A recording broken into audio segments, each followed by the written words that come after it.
Good evening. If you've joined us already, we will get going in just a couple of minutes. Thanks for your patience.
Thank you, everyone, for joining. We'll give it another minute, make sure folks have a chance to log in and get situated, and we'll get going about 6:02, 6:03. Thanks for your patience.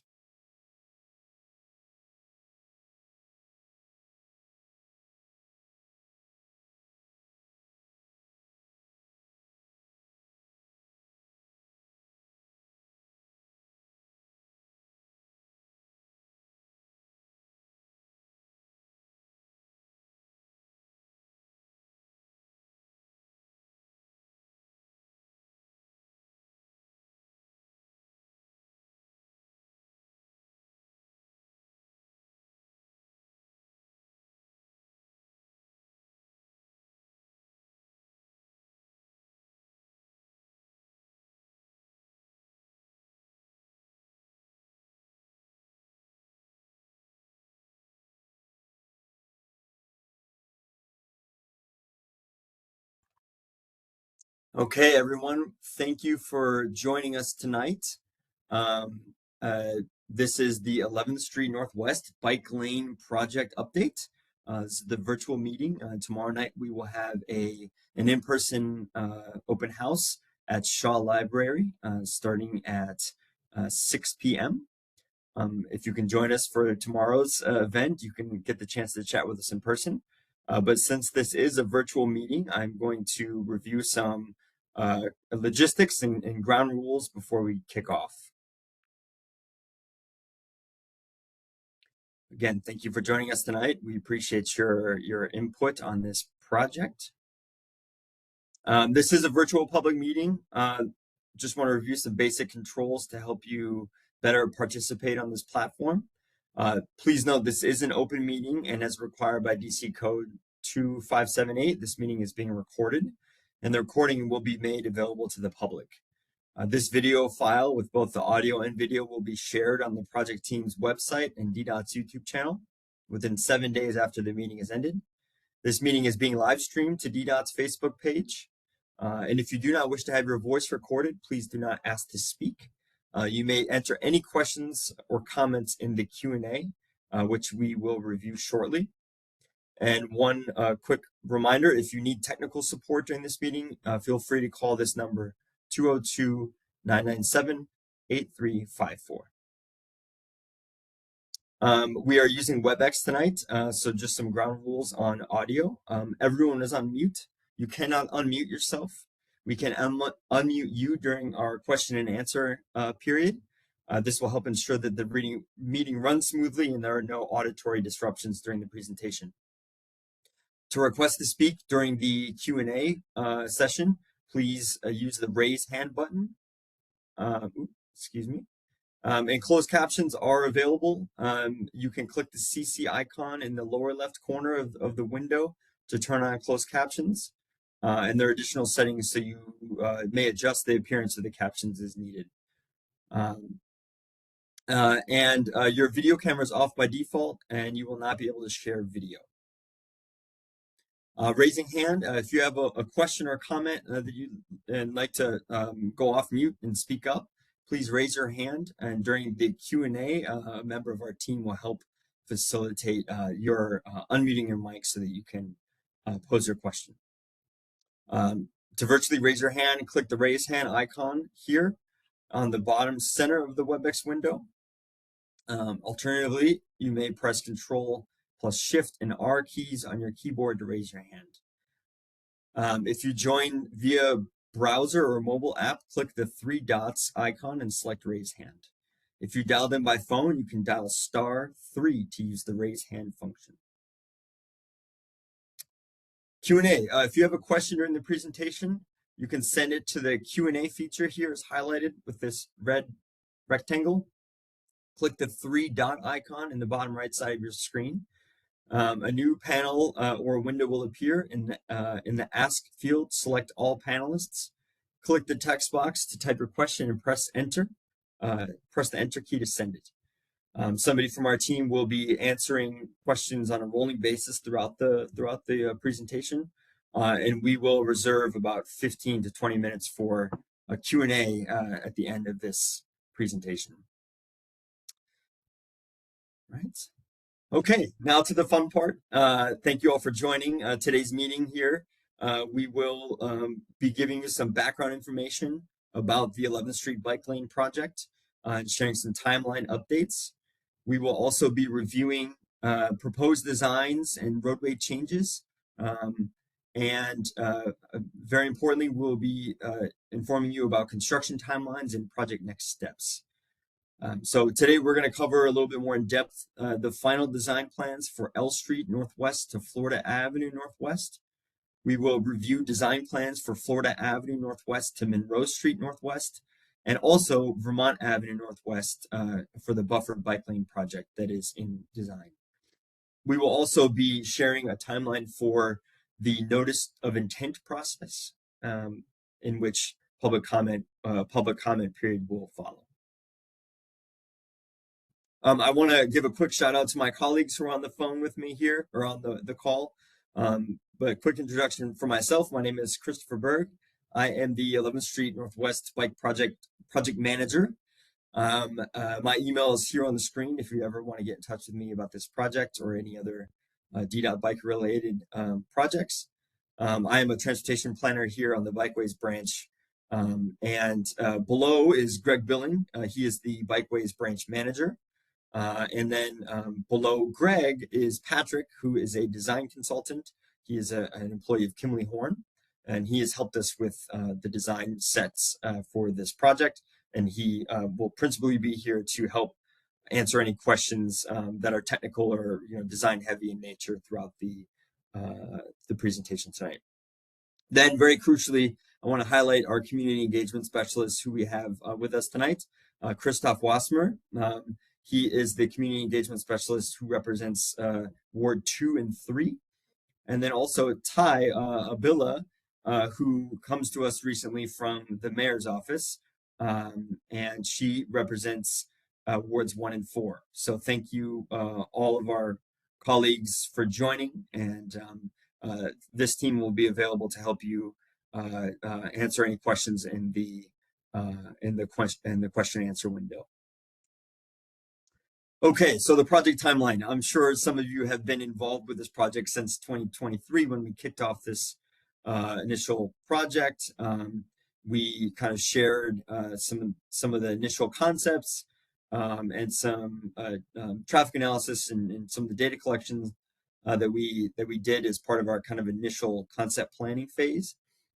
We've presented over the last few years to ANCs along the corridor and their associated transportation and public space committees. In 2024 through 2025, we kind of honed in on our concepts. We began design, and we held a site walk with the mayor's office and some residents along the corridor. And then so far, towards the end of last year and into this year, we've been working on advancing our design plans. And we are currently on the cusp of issuing an NOI. We're going to be issuing an NOI at the end of this month, and that will kick off a 30-day comment period for the section of L Street to Florida Avenue, which we anticipate we will be constructing in 2026. And then for construction for L Street to Florida Avenue, we will be sharing more pre-construction information with the public as it becomes available. We're going to give you a heads up on when you can expect to see teams out working on construction. And then this summer, or this spring and summer, we will begin the construction along the corridor. I want to zoom out a little bit and kind of provide some more context for what we're talking about tonight.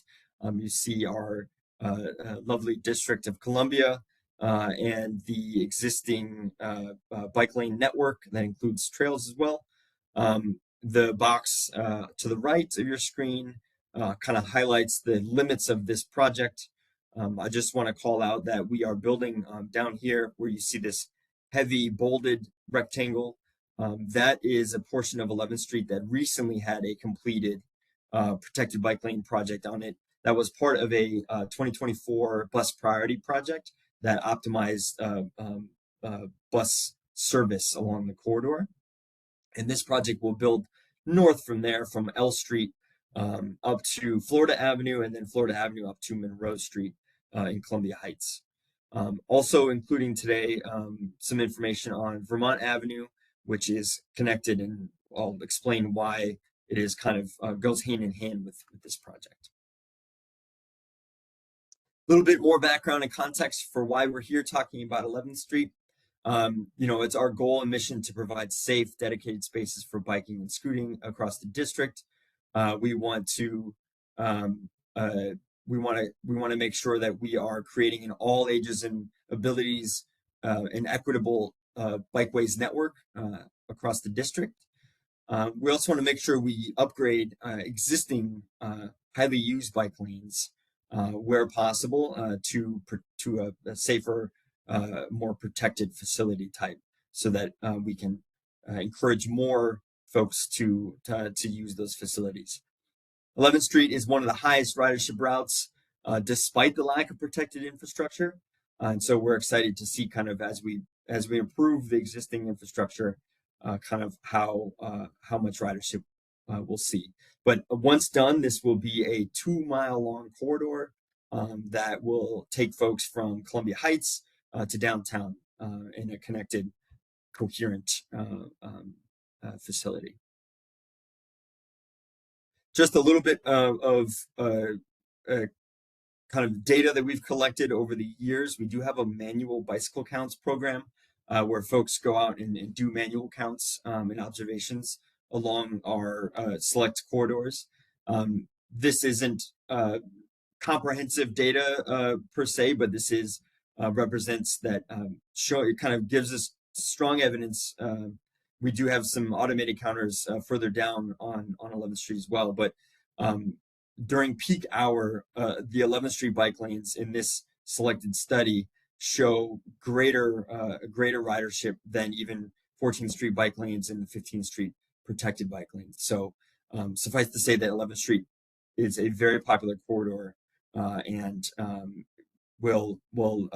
we expect to see even greater ridership as we make improvements to the facilities.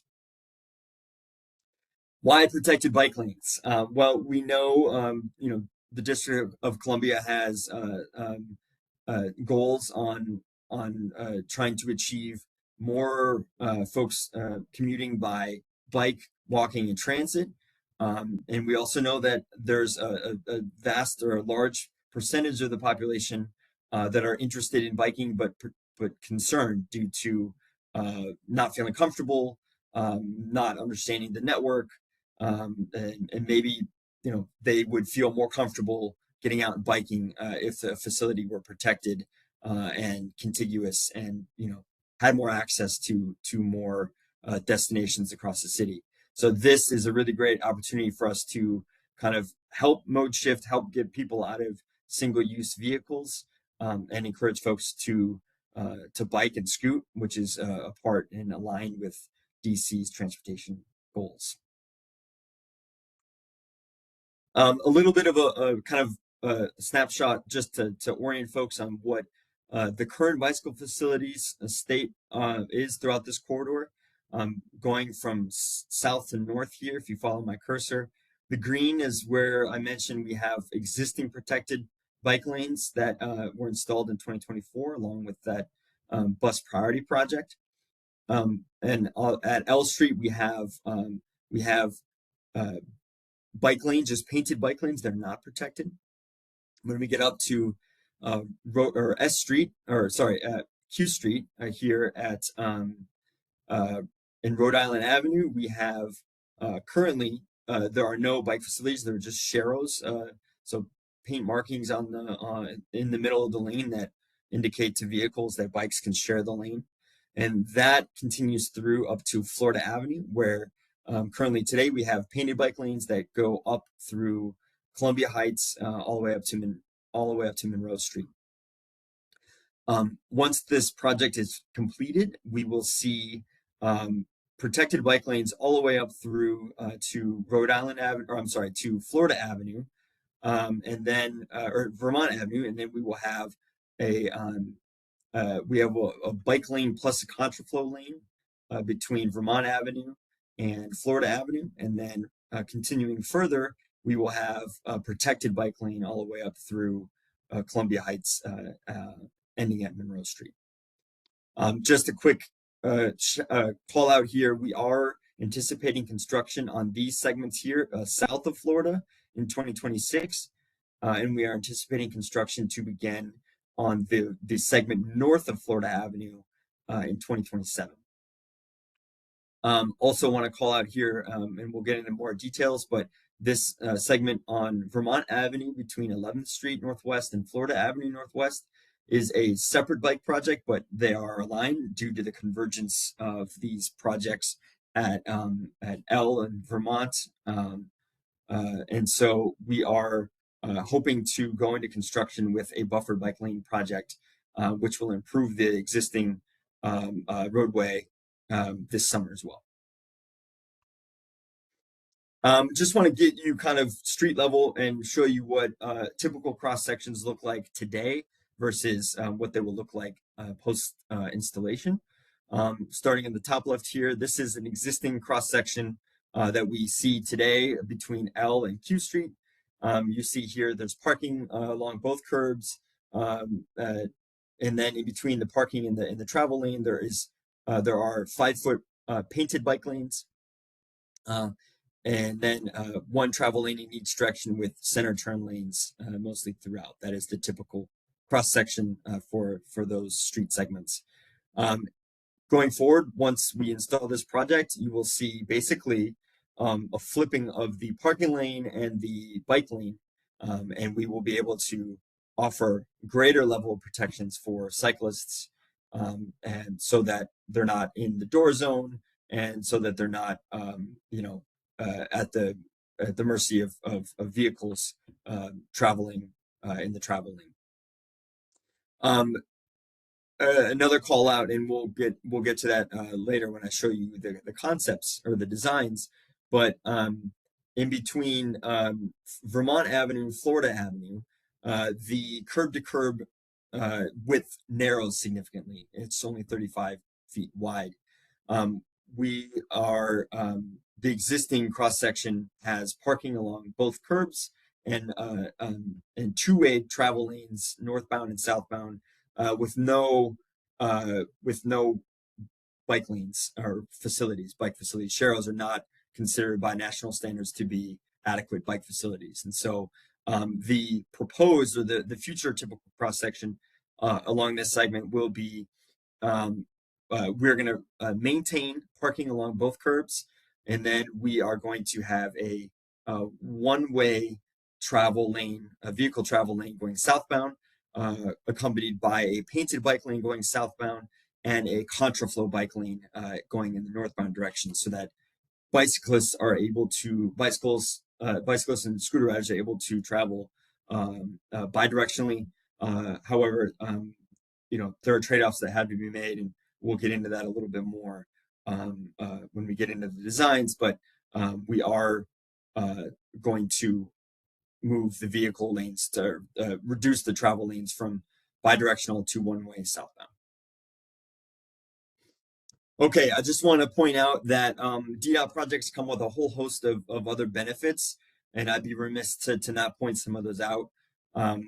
We are upgrading a lot of bus stop from just having bus flags along the curb to having concrete bus islands, which vastly improves bus efficiency and provides a safer place for transit riders to wait for their bus. We are also providing, we're maintaining dedicated turn lanes to allow for safe queuing and turning and reducing dangerous weaving and congestion. We are adding daylighting zones to improve visibility for road users and pedestrians. And crucially, we're adding protective elements along the bike lanes to provide a barrier to improve safety for folks using the bike lanes. And just want to point out that there's lots of safety features that go into this project. They are much more, they are roadway safety projects and not just bike lane projects. Okay, a little bit more on the one-way conversion of 11th Street between Florida Avenue and Vermont Avenue. Currently, we have two-way operations between Florida Avenue and S Street. There will be new traffic operations. 11th Street will be southbound only for drivers between Florida Avenue and S Street. This one-way conversion alternative was selected to maintain curbside parking on both sides, and also to provide crucial bicycle infrastructure upgrades and to provide a dedicated northbound contraflow lane in a southbound bike lane. So just a little visualization of what that means for you if you happen to reside along the corridor and you are traveling northbound on 11th Street and wish to get to your home, let's say on 11th and V. You can go on to Vermont Avenue and go up to Florida Avenue. You can take a left at S Street and go up 13th Street and continue further north and come back down further south. We understand that this is not, this will take some getting used to, but we've done this in other parts of the city, and we're happy to report that for the most part, people get used to their new routines. And again, there are trade-offs, especially when there's limited width curb to curb on these projects. Happy to answer any questions as they come up about what this one-way conversion means for you. Okay, now this is kind of the meat of what we're here to discuss today. Wanted to share the design plans with you all. We are in the process of finalizing these designs, and I just want to call out some of the highlights as we go throughout the corridor. These are very busy slides, and we will post these, of course, and they will be available for you to review, both with the NOI and online, through the project website. But just a quick call out that we are adding protected bike lanes along L Street. This is the one non-11th Street component of this project. We are currently, as it is, the eastbound protected bike lane on L Street ends at 13th Street, ends at 12th Street, and there is just simply a sharrow between 12th and 11th on the north side of the eastbound street. We are adding in, we're filling in that gap and adding protected bike lanes so that folks who are riding along L Street don't have to automatically or kind of suddenly be dropped into a sharrow where they're expected to be sharing the lane with vehicle traffic. This will result in the shifting over of one of the travel lanes, and there's currently 6 parking spaces along the southern portion of this block that will have to be removed for this change to be made. But again, this will help us kind of connect and make a more cohesive protected bike lane network. And we are, again, there is a school nearby here, and we are, not only trying to improve the bike lane network, but improve traffic safety near Thompson Elementary School. Okay, now we have taken a left onto onto 11th Street, and this is highlighting the segment kind of north of Massachusetts. Here we see kind of the ending of the bus priority lane, where the bus priority lane will kind of merge into the northbound travel lane. Along this segment, we have some parking changes here. We are moving one of the bus stops from the southbound bus stop from near side here going southbound to far side, which is a preferred configuration for safety reasons. And so that does eat into some of the parking supply along this block. Yeah,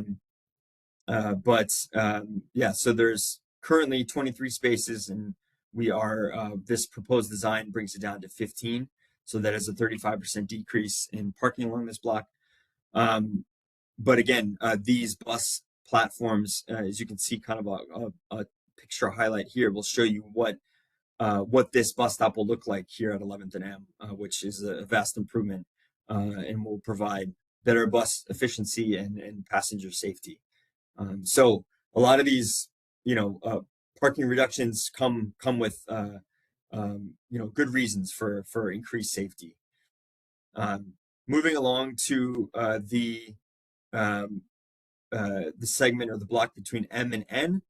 Currently, there's again, we are removing one of those the bus flag from this block onto the block south, and so we're going to add in 2 extra space for 2 extra curbside parking spaces. So there's a small net increase on that block.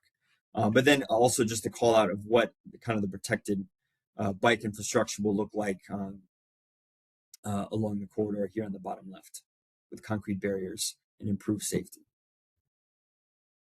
Progressing on, we are now kind of between N and P, where we have kind of showing some of the hatched center lane places and turn pockets. We have, let's see, we have another, a couple of other bus platforms that are getting upgraded. And you can kind of see here some of the parking changes block by block. Continue on here.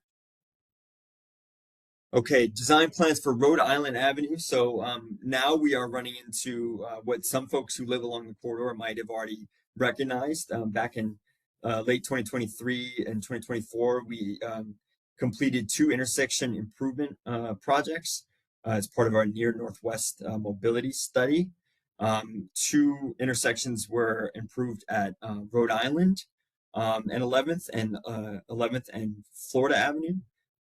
A couple of bus stops were already improved to have to be shared bus bike platforms here.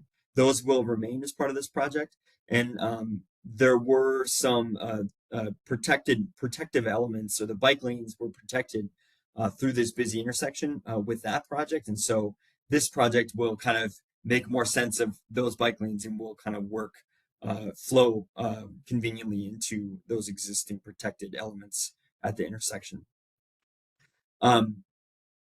Again, we are building a number of pedestrian refuge islands to shorten crossing distances to provide better visibility for pedestrians. So we highlight a few of those in these plans.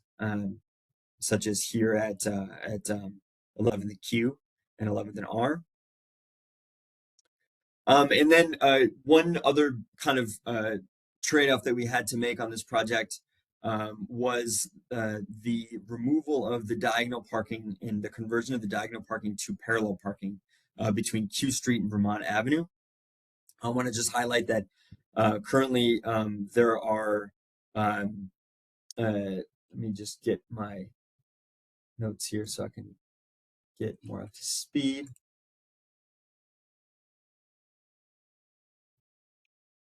Pardon me here. Okay, so currently there are 43 existing parking spaces between Q and R. We are reducing that with the new design down to 36 spots. Again, we looked into the possibility of maintaining the diagonal parking. We understand that there's a lot of kind of activity along these blocks with recreation centers and residential buildings and places of worship. However, our safety team determined that there's not enough space to maintain the diagonal parking and also improve multimodal facilities. And so we did make the choice after extensive public engagement to convert the diagonal parking to parallel parking. And then between R Street and S Street, there are 18 existing parking spaces, and with the new design, there will be 16. So all in all, there is a 15% reduction of on-street parking. I will call out that with some of the changes in routes with the better bus network, and kind of our bus priority team working with the WMATA team, we did make the decision to remove the bus stops at 11th and R on both the northbound and southbound sides, since we did just upgrade the bus stops at 11th and Vermont and 11th and Q, or 11th and Rhode Island, or 11th and Q, was more accurate. And so we are kind of getting back some space there to increase or to lessen the net impact of this conversion.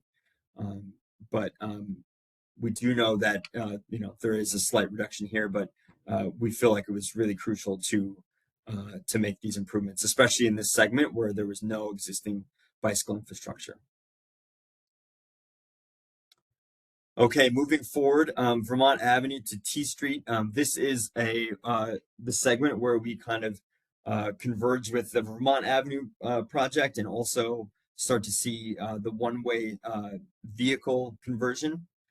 So as we're going northbound here, you see that that vehicle, this segment of 11th Street gets converted to one-way, and we see the change of we see the transition of the protected bike lane to the contraflow lane on the northbound side, and the kind of painted bike lane into the protected bike lane on the southbound side. And then also just want to highlight what that looks like in practice. You can see this image here of what that kind of double yellow line contraflow looks like. Hopefully many of you who are users of the bike network in DC have seen some of these, especially on kind of more local roads. We do use this design where there's kind of space limitations. Okay, moving forward, again, this continues on with the one-way pattern for vehicle traffic. I want to highlight some of the pedestrian refuge islands here that we have in the plans at the very busy intersection of 11th and U. There's, again, some more parking changes called out that kind of are due to daylighting and due to some of the intersection approaches. We wanted to make sure that there was some protection for bicyclists through with turning movements at the intersections. So this is what this segment will look like. And then moving on to the north of Florida segment. Here we see here we see an intersection. There is a larger intersection upgrade project that our safety team is undergoing that will go into construction later this year that will improve safety through this intersection. But moving forward, this is where the road width, the curb-to-curb road width kind of broadens out again, and we have more ability to keep bidirectional vehicle traffic and retain parking on both sides of the street and upgrade our existing painted bike lanes to curbside protected. So this is traveling north past Cardozo High School. I will caveat that we are not as far advanced along with the design of this segment. So what we're showing here is very preliminary kind of draft design plans. We have gone through a couple rounds of plan review with internal teams, and we will be sharing more information about how you can provide feedback on this segment as we go. We did hear from folks that there's interest in having a kind of a northbound passing lane, since this is the beginning of a kind of a slope of a hill up into Columbia Heights. So we are exploring the possibility of adding in kind of a passing lane here that would come at the cost of a couple of parking spots along the northbound lane here. But we do think that could be a really great feature for faster moving bike traffic to get around slower moving bike traffic. As we kind of come up here to Clifton, you see some of the existing bus stops are going to be upgraded. There will be where we had the width and the ability, we did prioritize adding in bus islands, which are kind of preferred for safety. But here we have a shared bus and bike platform, which does require bicyclists to share space with transit riders, and transit riders are asked to wait along the sidewalk, and then when the bus approaches to cross through the crosswalk over the bike lane onto the boarding platform. All right, moving on to between Euclid and Harvard. We are getting into, we're kind of back onto the heavier bus corridors where there are multiple bus routes along this corridor. So you see more movement when it comes to bus platforms being upgraded, or bus stops being upgraded to bus islands and shared bike bus platforms. We are again able, depending upon the configuration or the relocation of the bus platforms, we're gaining and losing some parking spaces, but for the most part, we're able to retain a lot of the parking here, just given again the width of the curb to curb space. Moving on, Columbia Road to Kenyon Street. Again, I want to call out some of the concrete bus islands, improving safety and efficiency.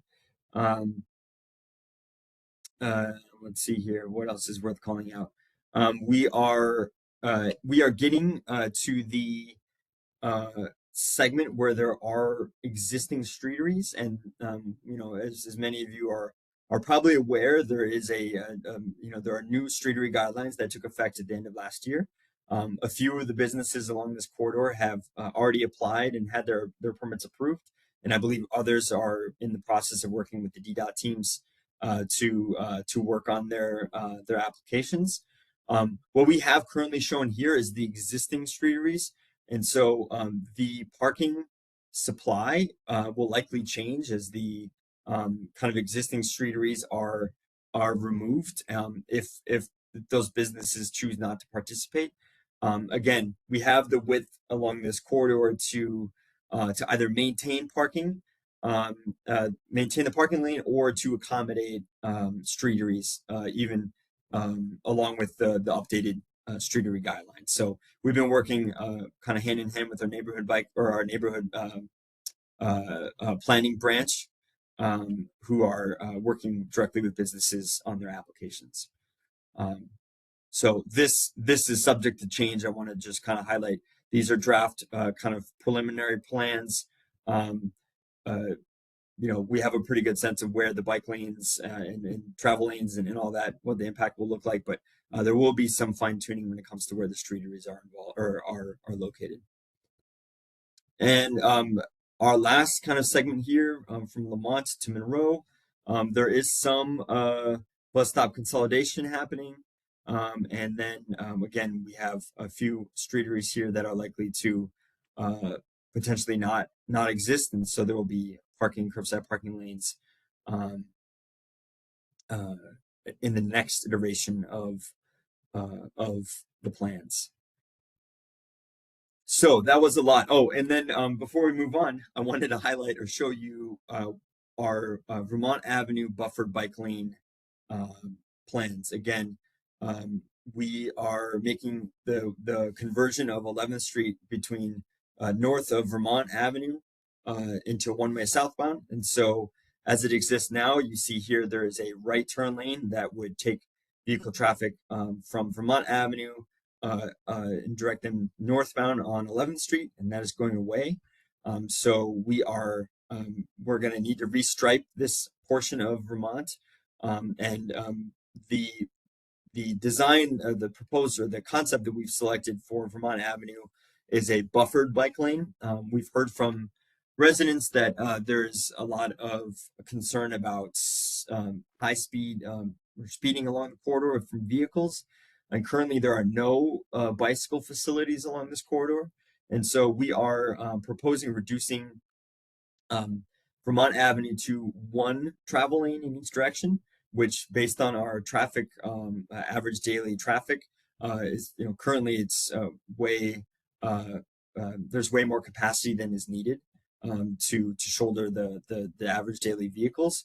And so we are going to be adding in buffered bike lanes along this corridor, which will be a big upgrade and will connect from 11th Street up to Florida Avenue. And so just to highlight kind of what the buffered bike lane will look like.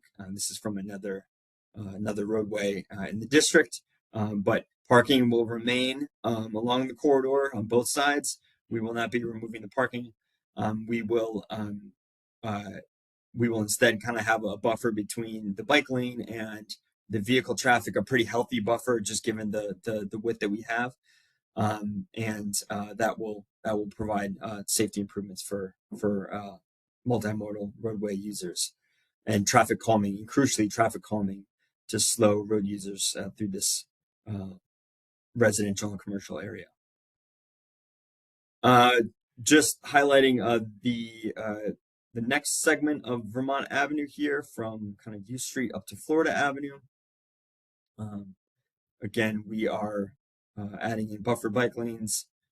We are adding, we did hear from residents that there was a desire to maintain landscaping practices that the community has grown accustomed to beautifying the median along Vermont Avenue. And so we did add a buffer along both sides of the median to kind of provide more comfort and more ability for community members to access that median that is landscaped and keep it beautiful, which I know that the community takes a lot of pride in, and we appreciate. So just wanted to call that out.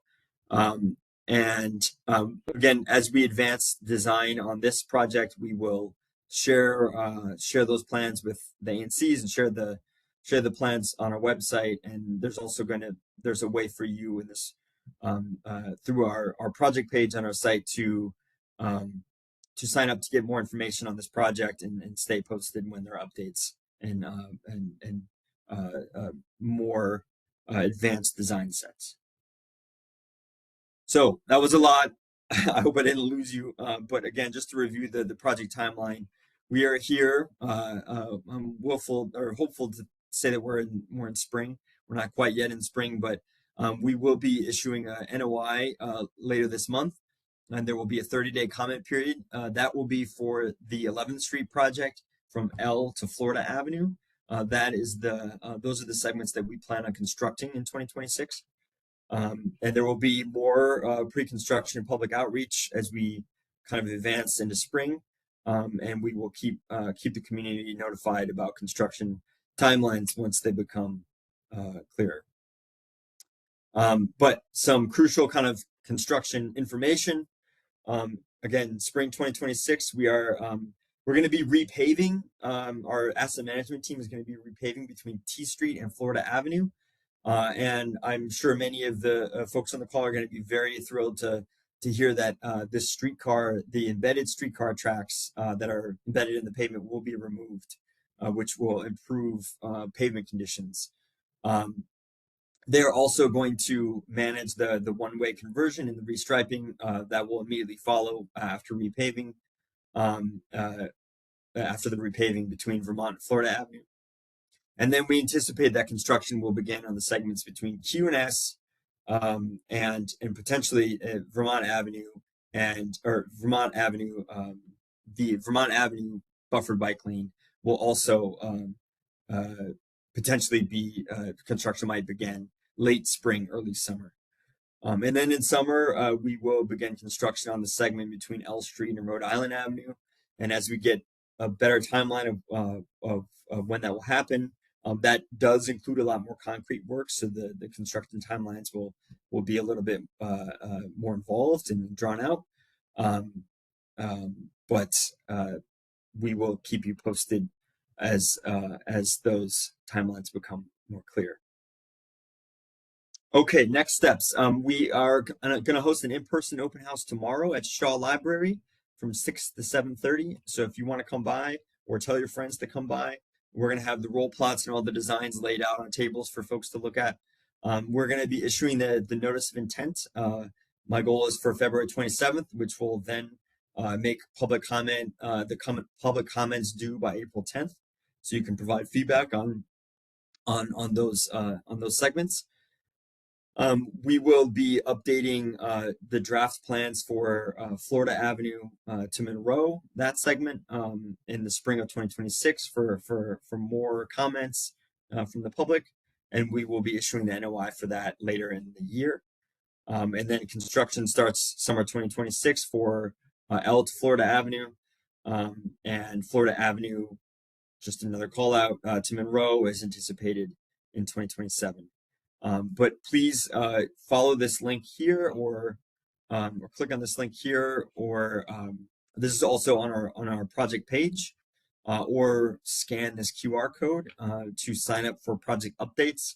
Again, we want to make sure that you have up-to-date information as we get closer to this exciting construction season. Again, I want to encourage you to help make sure we're reaching our goal and maintaining compliance with Title VI in the Civil Rights Act of 1964. We ask that you voluntarily complete the following information. Click on this link or scan this QR code and take our survey, our Title VI survey. We appreciate that. And I'm going to pause for a moment and see what is going on in the chat. And maybe we can open it up to we have 3 hands raised. Let me see here. I am going to unmute. We're going to start with Aman George, and you can ask your question. I ask that you just given time, that you keep it to hopefully 30 seconds to a minute, and we'll try to keep our answers concise so that everyone who has a question can ask that question. Muted. Let's see. How do I unmute you? More options. Request unmute.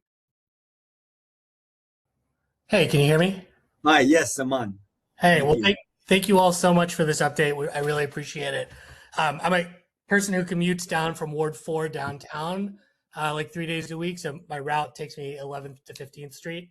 I am curious if there's any possibility of having the 11th Street stretch, especially at least the stretch north of Florida, being a cycle track rather than 2 one-way lanes. On 15th Street, I know that there's a lot of traffic, and having that space to pass ends up being super, super useful when commuting. And I saw with this latest snowstorm, obviously, like, it was much easier to clear the cycle track on 15th Street, whereas 11th Street today still has mounds of snow in it. I know you all talked a little bit about the need for passing uphill on the stretch just north of Florida on 11th. But I was just curious if you all have given any thought to, or if there's any possibility for having that whole stretch be a two-way cycle track, because I think that ends up being just like a much nicer facility for bike commuting than the narrower one-way lanes. Hey, man. Hopefully you can hear me. This is Greg Bailey. I'm the Bike Race branch manager. Thanks for your question. Certainly can look at the design again for north of Florida for a cycle track, a two-way. There are certainly some considerations, and our design consultant could get into it, but when you've got a lot of one-way streets and the two-way bike lane, like traffic, the signal opposition, how you coordinate all the turning movements can get pretty complicated versus when you have them kind of staying like with the flow of traffic. So it's something we can certainly go back and look at, but it does kind of complicate that. Certainly from a snow operations, the two-way are definitely easier to clear out. This last snowstorm was certainly not a normal one.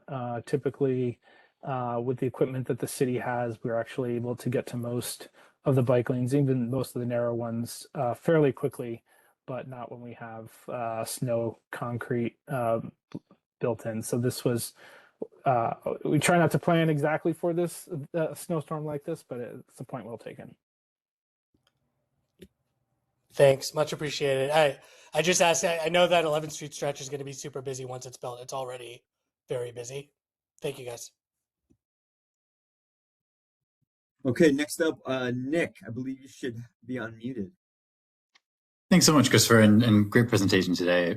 I really appreciate you going through diligently through the plans. My concern focuses on the Q to S Street final plans. I know I've communicated with your office before about parking availability concerns. Even on Sundays today, when the weather isn't that great, most parking encroaches into buffer zones and bus stops because there isn't enough for the churches. There's like 6 in one intersection, and specifically at R Street. And then we've got the dog park, the soccer field, the basketball courts, the skate park here. I'm wondering, I know that there are other accommodations made in other parts of DC. I used to live in Petworth, where they turned parts of New Hampshire into one of the lanes into parking to accommodate the congregations up there. And I know downtown also switches from parallel, some parts switches from parallel parking to angled parking to accommodate the influx of folks coming into town. I'm just trying to understand what we should anticipate given the loss of parking here on, not just Sundays, but especially when the days get nicer out here, where residents and recreational users and congregations are all competing for parking.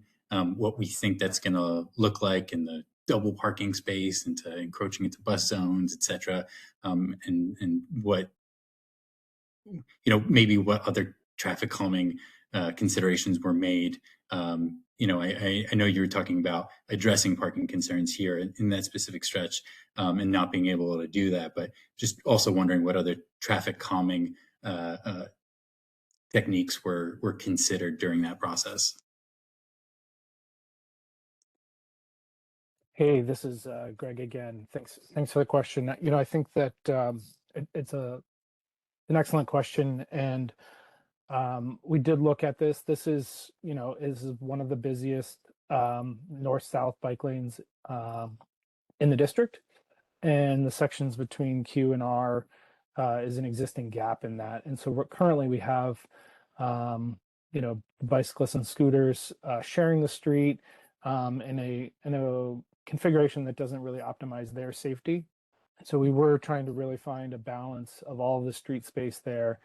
And I am kind of astonished that we were able to maintain 85% of the on-street parking, throughout that entire area with the switch from parallel or from diagonal to parallel.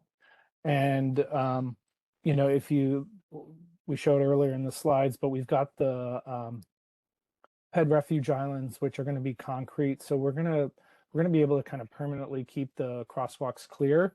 versus right now with the existing conditions out there. The markings are faded, and so it's a little bit unclear to everybody about where you're supposed to park and where you're not supposed to. So we hope that like clarity will make it safer for everybody, that drivers will be able to see everybody who's going through there, and that we're going to close this important gap. We know that that is a little bit of a trade-off.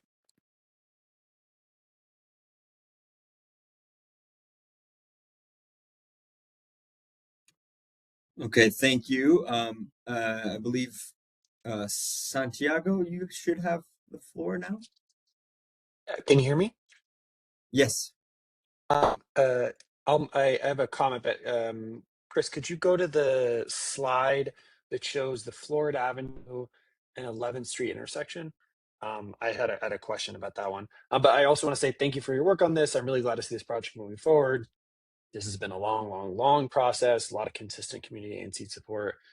We're also very happy to see the streetcar change happen. So I want to clarify. So vehicle traffic will continue going south on 11th Street, south of Florida Avenue. Is that correct? Yes, that is correct. Okay, so I wanted to my comments is I'll put more in writing, but trying to find a way to harden this intersection a little more. For example, if you look at that the southbound part of the painted bike lane where it merges in there, trying to find a way to maybe, if it's possible, extend the protection, maybe 1 or 2 car lengths. I know that would require a little bit of sacrifice, but I'm just thinking of this is probably the most dangerous intersection in the corridor outside of maybe Vermont and 11th. But there's been so many crashes of all kinds here, and I just trying to find a way to make it a little bit more hardened would be great. Yeah. Or at least prepare it for a potential future thing where you have the tactical to hardening happen. And I know I can see some of that here, but at least that one was like a little one that I noticed. And then the second one I was going to say was on the section between sort of like S Street and Florida. There's a couple of intersections. So I think probably if you go maybe go to the next one. Yeah, there's a couple of points here where the painted bike lane kind of goes into where it gets the intersection and painted bike lane kind of goes to the side. I don't know what the design standards are for the safer that's the way it is. But one thing I would flag is I feel like, especially on the weekends, people will just park at that spot because there won't be a car there, and it's not like you're double parking, so they'll just park there. And I was wondering if it might be that it made sense to put like a little bit of a bump out with like a bike corral and at the corner instead. But I'll defer to you all in terms of the safety expertise, but I wanted to add them. I'll send all this in writing too, but I just want to say I really appreciate all the hard work on the project. Yeah, I appreciate that. And if Patrick or Greg want to kind of chime in at all, I know that intersection at 11th in Florida, our multimodal design team is working on a kind of a whole intersection project there that goes all the way down to the traffic circle a little further east, and they're going to be reworking the kind of constructing the curb lines and all that, and doing a lot of hardening. And we are with this project hardening some of the kind of gore zones that that were constructed along with the intersection improvement projects. And so hopefully some of that concrete work will kind of better protect and better prevent folks from idling or parking where they shouldn't. Yeah, this is Patrick, the designer on the team. I'll just stress that what we show in these plans and this PowerPoint for the 11th in Florida is going to be kind of an interim condition. So, that will get built with this project this year. And then the future improvements that Chris mentioned, changing the curb line, looking at additional, more substantial safety upgrades, that would come later on in a future project. Thank you so much. Okay, Stephanie, I believe you are unmuted. Hi there. Thank you so much for this. It's very long overdue, and it seems like a lot of thought went into it. Just a couple things. One, given the timeline you've laid out, I know this stuff takes time, but given the graphic you showed us that this is one of the most heavily used corridors, I'm just wondering if there's any way this whole operation gets speeded up. I think a lot of people are like me. Amon spoke earlier that just are Ward 4 to Ward 2 commuters. And it's really crucial this gets done. I had a question on the contraflow lane. The picture, the photo you showed doesn't look like it's protected. So I was just a little confused by that. Is it going to be, like, are there bollards going to be along there, or how does it work? This picture. No, so there are not, because there's parking along both curbs. Yeah. There is not protection. Okay. So the southbound will just be an unprotected bike lane. Okay. And the northbound will be a contraflow with a double yellow line. And the reason is there's still going to be parking accessible to both sides along both curbs. So there can't be any vertical elements that are kind of in the way there. Yes, that is one of the kind of trade-offs that we had to make a decision on when it comes to this very narrow section. Gotcha. All road users and purposes. Got Chris, it. and I'll just add, just on the timeline to both finish design and to get this project constructed, it is in the queue to be there's a couple of projects that are going to start when construction season warms up, and then this is the next project to get started. With a lot of concrete work, all of these bus islands and like ped refuge islands, like each of those take a couple of weeks to construct. So there's just a lot of construction. A lot of our other projects in the past have used temporary materials, paint and plastic, flex posts, or precast concrete. This has got a lot of built-in pour-in-place concrete. Mhm. Each of those pieces just takes time. So it's a big project to construct. And so we're just being realistic about like how long it's going to take us to build it this season. Hopefully, we get great weather and we can keep it rolling, but it's just, there's a lot of construction to actually build along here. So I'm excited. I think it's going to be a really great project, but it is a big project. Totally understand. I just had one more thing, which is just on the turns from 11th Street to key places.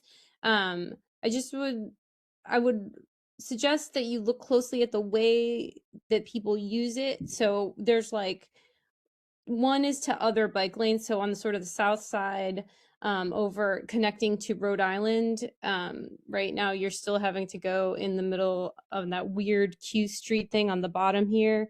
That's how people turn onto Rhode Island. So it looks like maybe you're fixing that. So great. If so, and on sort of the opposite end on the north side is like people go from 11th to Spring to Kansas. That's a common route, and it's the spring to Kansas bit is always tricky and dangerous. So I know it's not like maybe in the scope here, but like thinking of these streets in isolation is not really how people use the bike lane, or the driving lane for that matter, because I drive half the time too. So I know this route extremely well.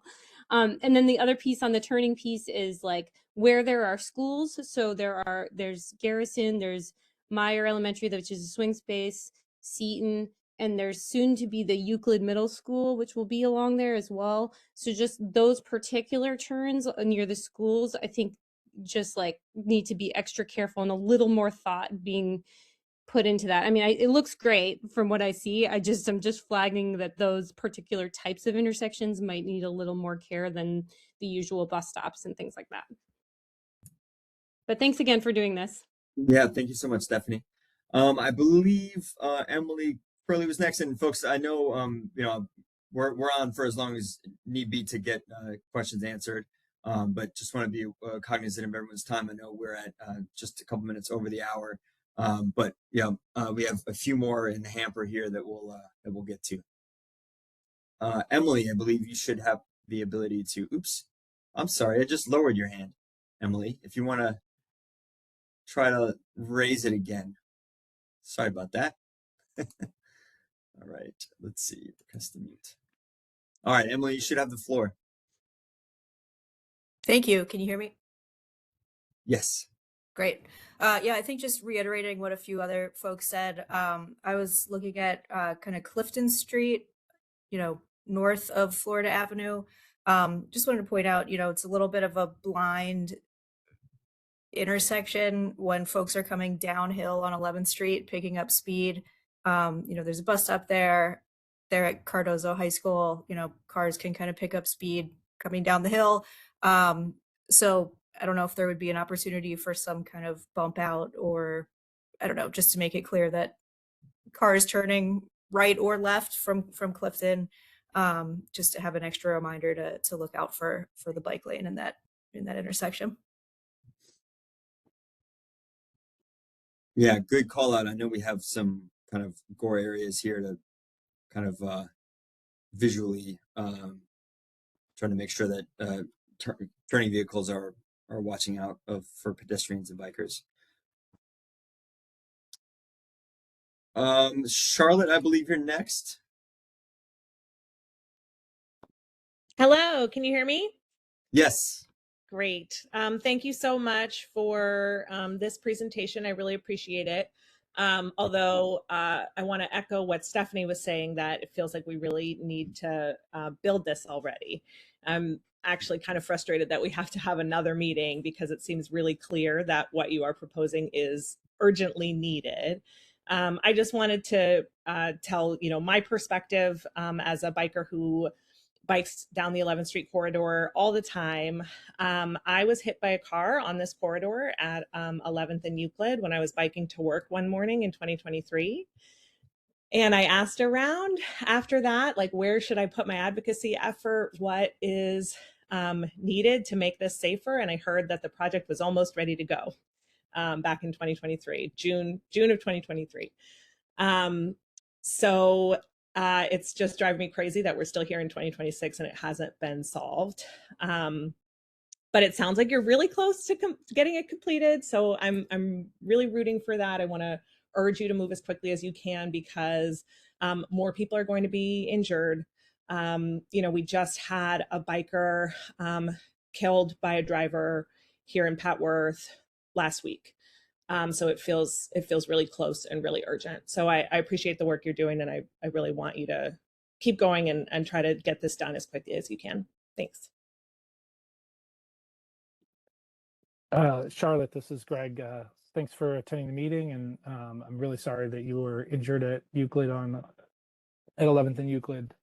That's why we do these projects. We want to make the streets safer for people who are using it, and also for people who are going to use it. We are district residents ourselves and care deeply about the streets being safe for everybody. That's for drivers, for pedestrians and bicyclists, and really try to move the projects as quickly as we can. Certainly stay involved. We would like to get this built as quickly as possible. And as we mentioned, this is there's a lot of complications, especially when we start doing a lot of curb and concrete work. But ultimately, we think that will be a safer street, and one that will last a lot longer than some of our more temporary projects. So, and then there was a question earlier just about extending this project and sort of how it connects to the greater network. It's something we put a lot of thought into, about how the network is expanded and its connections to other pieces. That's why we're extending the L Street protected lane to 11th to close that gap. And we are doing the strategic bikeways plan right now that is looking at the next 5 years of bike network expansion and gap closing and upgrading projects. This is an example of one, but we'd be looking at extensions to this or connections to this project as part of that overall planning process. All right, thank you so much. And I'm going to go in order of which I believe we have David Menny. You should be unmuted. Mic check. Loud and clear. Great. Hey everyone on the call and participants I can't see, but looks well attended. I'm David Menny, I'm Legislative Director for Councilmember Nadeau in Ward 1. I wanted to echo thanks that other people provided. This is a project that the council member has been in support of for a long time, very strongly so. I think she uses 11th Street to bike her kids to school, for instance. And it's been important for a lot of folks in the community. I did want to raise a question. I suppose this is outside of the ward, but applies elsewhere. on the decisions for bus stop rebalancing. My specific one, though, is if you could speak a little bit to the decision, if I'm reading the plans correctly, that the stop at 11th and N is going to be discontinued, and then the stop at P Street is going to have the concrete boarding platform. But the one at P Street is, I think, like less than 500 feet from the concrete boarding islands that were recently finished at Rhode Island. So was there any reason for that particular trade-off there? Because I feel like it also leaves a pretty big gap around N Street. David, thanks for the question. That's something we can look into a little bit more. We came up with this list in conjunction with our bus priority team in WMATA, and they looked at kind of user data and boarding and alighting, and definitely took a look at kind of distance between stops as an important factor. I don't have the full kind of decision tree for how this particular one was made, but yes, that is the plan, that we're removing the southbound and northbound stops at N, and then yes, we're upgrading and moving far side the southbound stop at P. Okay. But we can touch base. Yeah, it'd be good to get outside that of from school. WMATA, and Yeah. this goes for the other stop location decisions as well. I think it's good to explain those. But this particular one seems a bit out of whack with what I understand are WMATA's goals for stop spacing. Thank you for the feedback and comment. We can but thank you all so much. take a look at that. All right, Brent. I'm sorry if we kept you waiting long, but you should be unmuted, and thank you for raising your hand. Hello, thank you so much for this, and I'm very excited that you all are going to be moving into the building stages soon. I would just like to reiterate that, like, any place that we can have protected bike lanes, that should really be what we're aiming for. I think there was one section that is a buffer, and so I'm assuming that won't have protected bike lanes. Is there a way to, like, move the bike lanes to the other side of the cars and make it along the sidewalk or near the sidewalk, so that it could be protected? I just know that is so much safer, and as we're building this, probably this might be built for the next 20 years, trying to do what is going to be best and safest to increase biking, so that less people are in cars, there's less congestion and those types of things. Yeah, thank you, Brent, for your question. I'll say that the plan for now is to have the Vermont Avenue project be a buffer bike lane. This was kind of a decision born out of a lot of public engagement and a site walk with the mayor's office. We do have a bicycle facility design guideline that we are currently kind of working on an update for, and so we're really trying to make sure we have a good methodology and sound logic for choosing bicycle facility types based on the needs of the corridor. And so this is something that we're open to revisiting across the city. Certainly as part of our strategic bikeways plan, we are looking at kind of existing facilities that warrant upgrading and hardening so that they're safer and more accessible for folks of all ages and abilities. So appreciate the comment, and we'll we're gonna get this project built. It'll be a big improvement for what it is now, and it doesn't preclude us from upgrading it in the future.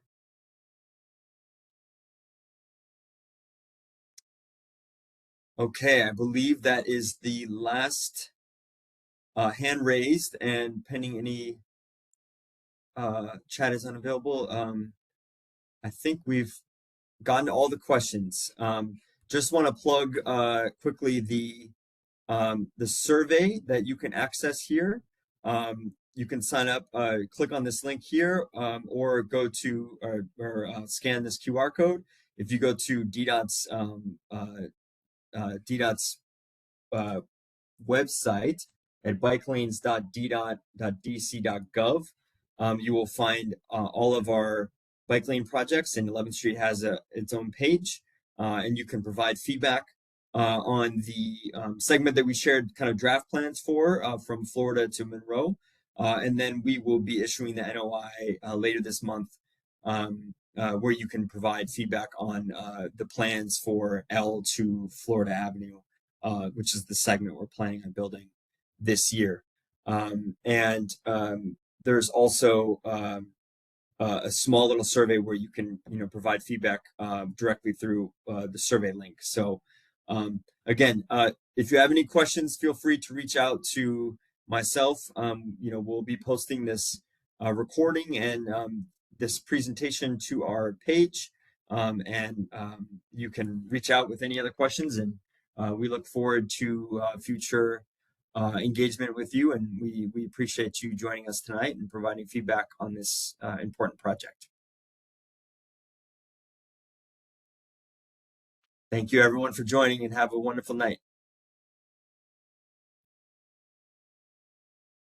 Bye-bye.